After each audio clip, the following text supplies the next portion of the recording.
For the past 7 years, I, 35 male, have been happily married to my 33 female wife, with whom I share a childless but fulfilling life.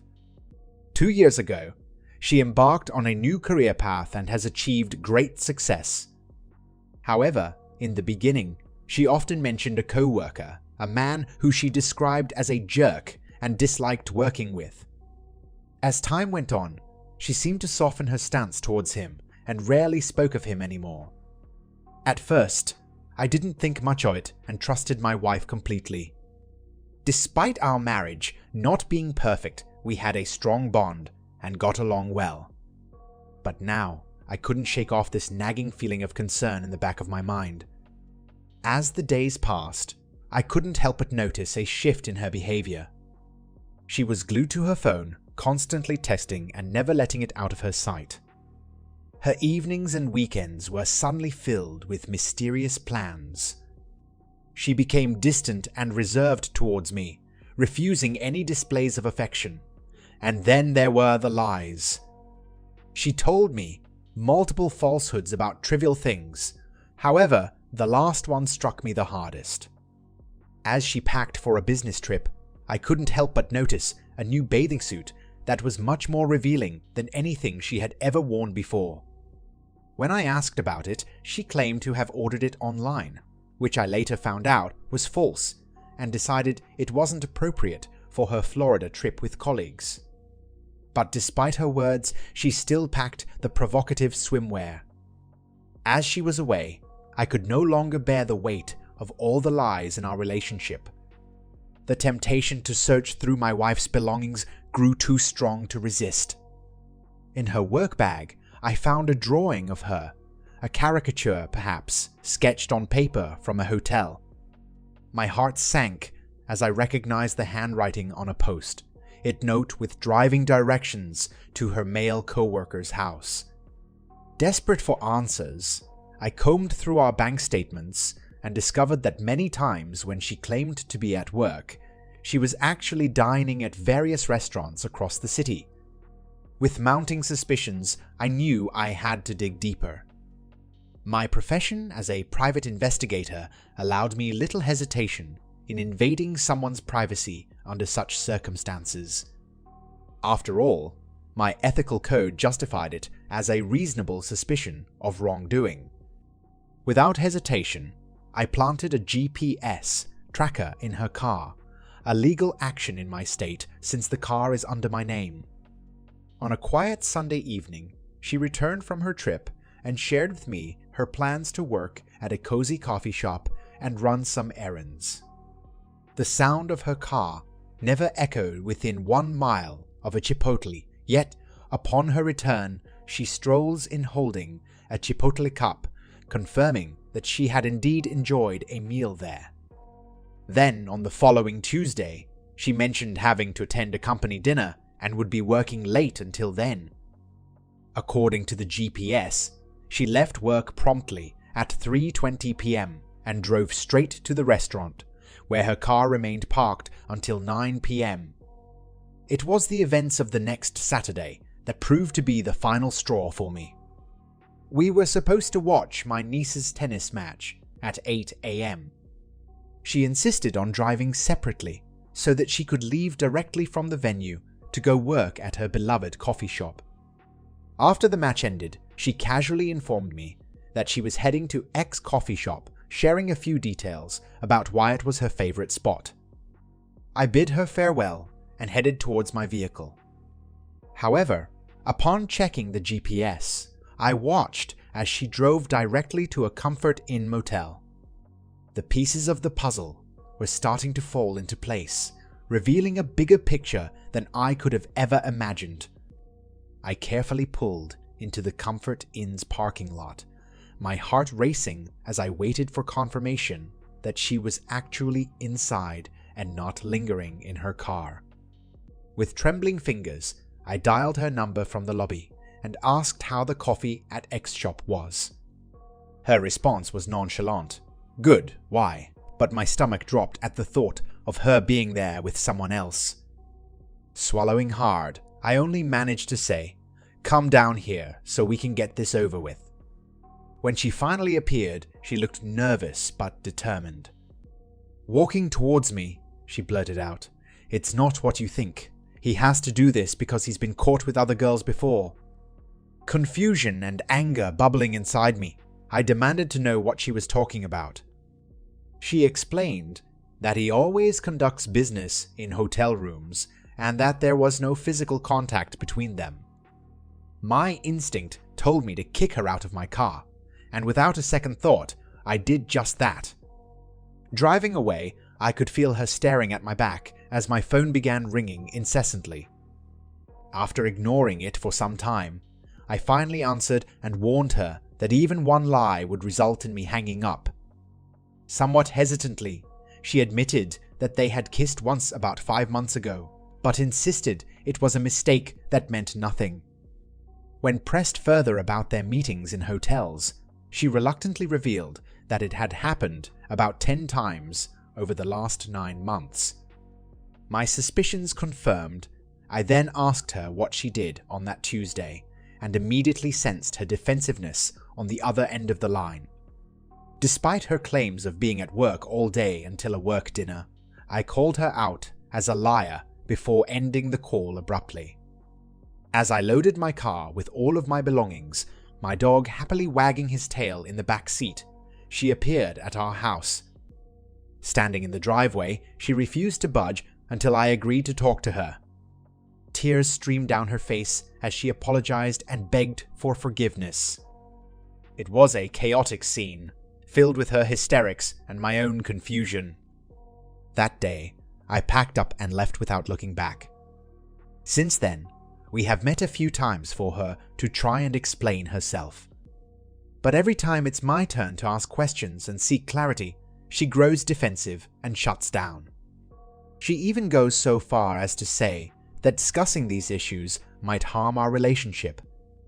And then there are the lies, small, inconsequential details that she continues to fabricate despite being caught in them. When I confront her, she accuses me of setting traps by asking questions I already know the answers to. Through it all, she maintains that there was never anything romantic between us. Her words weighed heavily on me as she spoke out her friendship with this man. She emphasized how close they had become and how he had helped her immensely with her career. But then she admitted that their conversations often turned inappropriate, veering into the territory of our marital issues. My heart sank as she confessed to texting him and later deleting the messages, claiming they were not romantic but could be perceived as flirting. Amidst all of this, she revealed that she had been struggling with depression for a long time, and he was able to talk her out of those dark feelings and uplift her in her work. I felt like I was being manipulated, my mind spinning in circles, trying to process what she was saying. A part of me desperately wanted to believe her, clinging on to any hope that our relationship could be salvaged. But deep down, I knew the truth would only hurt more. Was I going crazy? Did I truly want to uncover the truth, or was I just too afraid to face it? As much as I wanted answers, I couldn't see a way forward from the facts I already knew. Perhaps it didn't even matter anymore. Maybe I was slowly losing my grip on reality, consumed by doubts and confusion. Update number 1. The passage of time has done little to ease the tension between us since D-Day. In a vulnerable moment, I turned to her last night for some semblance of honesty and reassurance, but what I got were just crumbs of half-truths. As much as it pains me, I asked if she had been in contact with the other man over the past month.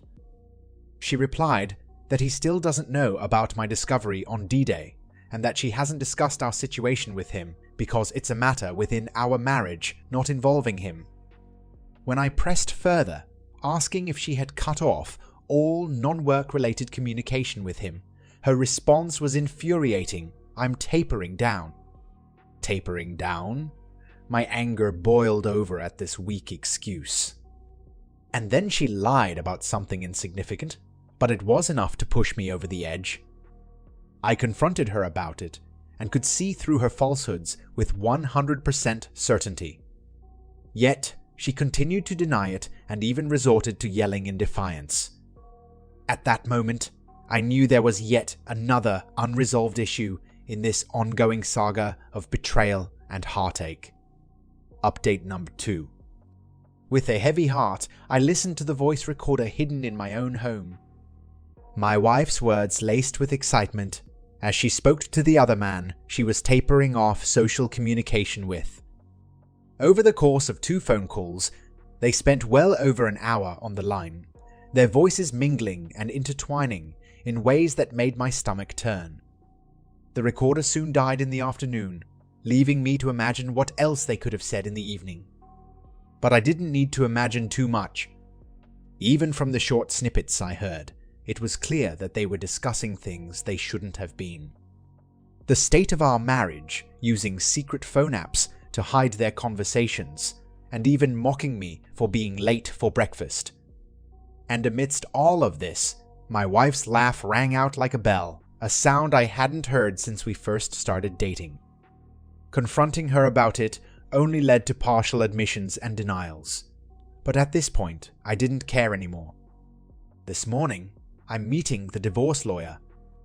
It's not how I imagined my marriage would end, but listening to those tapes made it clear that this is no longer a marriage worth fighting for. Update number 3. For the past 2 weeks, I have refused all contact with my wife.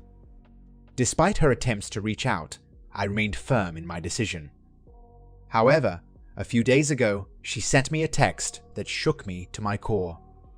She asked if we could talk and, against my better judgment, I agreed. But I set one condition: she had to confess everything. At first, she tried to deny any wrongdoing and accused me of wiretapping her phone. I let her believe it, hoping it would push her towards the truth. Eventually, she relented and admitted that her relationship with the other man was not only emotional, but also sexual. My heart felt like it was being crushed as she told me it had been going on for 6 months, half a year of deceit and betrayal. She confessed that she had gone so far as to purchase a hotel room just 1 day before our anniversary to be with him. And even after I caught her red-handed, she continued talking to him and seeking his advice on how to handle my questions. It was clear that she had no intention of stopping until I forced her hand. It took 6 agonizing weeks for her to finally come clean, but by then the damage was already done. The trust and love that once bound us together were now shattered into a million irreparable pieces. All because of her selfishness and deceitful actions.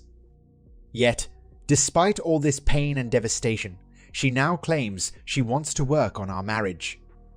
I cannot help but wonder if her confession is only due to my persistence, or if she truly has a change of heart. Either way, the damage done during those 6 weeks of lies and betrayal may be too much for us to ever overcome. Final update. Before I continue, I want to stress this. If you find yourself in a similar situation and are even remotely considering ending your life, please don't. Trust me when I say that you would be missing out on the greatest moments of your life. It may seem impossible to see when you're overwhelmed by the darkness, but take it from someone who's been there. Hold on and keep fighting for this precious life. Now onto the update. We finalized our divorce. It was a decision that took time for me to make, and I regret wasting that time now. My ex-wife wanted us to stay together, although why is still a mystery to me.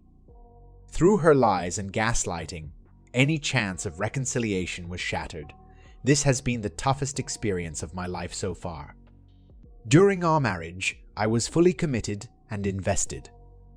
Of course, I wasn't perfect, but I loved my wife with every fiber of my being and wanted nothing more than to spend eternity with her. I always put her happiness above my own and did everything in my power to make her smile. Looking back, maybe that was part of the problem. sacrificing too much of myself for someone who never truly appreciated it. Now that I have escaped the clutches of that toxic relationship, I can finally see it for what it truly was.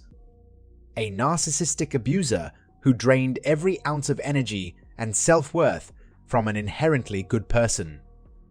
Our marriage was a one-sided affair, with me constantly giving and my partner constantly taking more than I could ever give. By the end of our union, I had been convinced that I was nothing but a worthless partner. My ex-wife tore down everything about me. My profession, my personality, even my physical appearance, all in an effort to maintain control over me. However, since our divorce, I have experienced immense personal growth and my business has flourished. I am now able to attract and date women who I had thought were way out of my league. It's almost surreal to think that I once believed myself to be unattractive thanks to the constant belittling from my ex-wife. But now, even much younger and stunning women approach me at bars. In fact, I have been fortunate enough to be in several wonderful relationships with incredible women. While these relationships did not last due to compatibility issues, they served as a stark contrast to just how terrible of a partner my ex-wife truly was. The thought of my ex-wife rarely crosses my mind these days, and we have no contact whatsoever. Our divorce proceedings turned ugly when she accused me of taking too much of the money, even though I purposefully requested less than 50% in order to keep things amicable and preserve our shared businesses and retirement funds. Can you believe it? She had cheated on me, yet had the audacity to be upset about the amount of money I was taking. This solidified my decision to leave her and move on as quickly as possible, away from all of this toxic negativity. As the divorce was finalized, I couldn't help but feel a sense of relief. Many of my friends chose to support me, and for that I am grateful. But there were also those who sided with my ex-partner, and truthfully, I don't regret losing their friendship. They made it easy for me to move on and leave them behind.